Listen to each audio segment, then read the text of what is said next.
ompong menggerang rantau kutel mandan nyusah Kuya gundul kesana kesering ngampet kendul.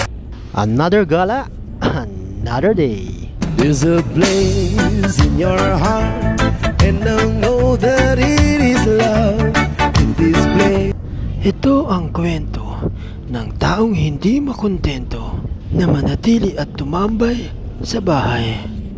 Sa kaibuturan ng tag-init, merong isang grupong nanghas na magwaldas sa kabila ng pagkalagas ng salapi.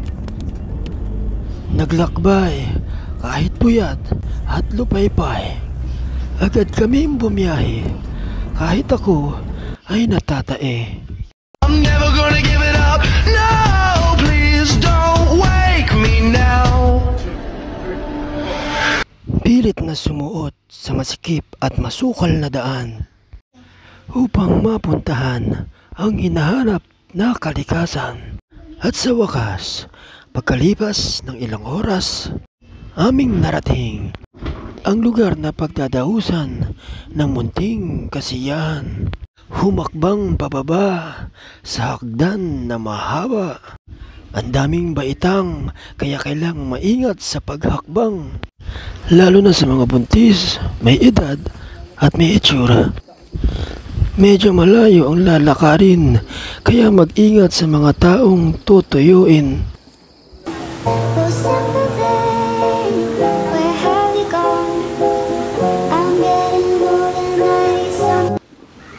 Okay, gandang bumisita sa mga lugar kung saan walang mga gusali. Init na nararamdaman ay makakalimutan.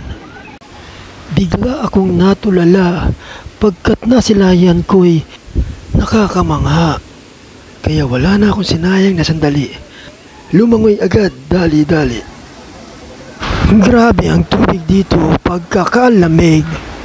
Nasing lamig ng trato niya sa akin.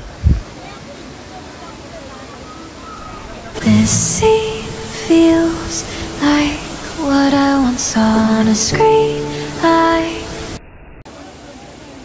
Ang pagragasa ng mga tubig ay tila musika sa pandinig.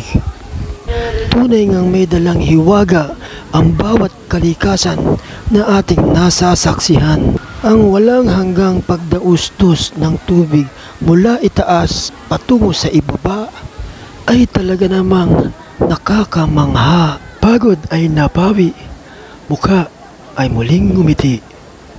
Malakristal na linaw ng tubig ay dumadampi sa aking mga bibig.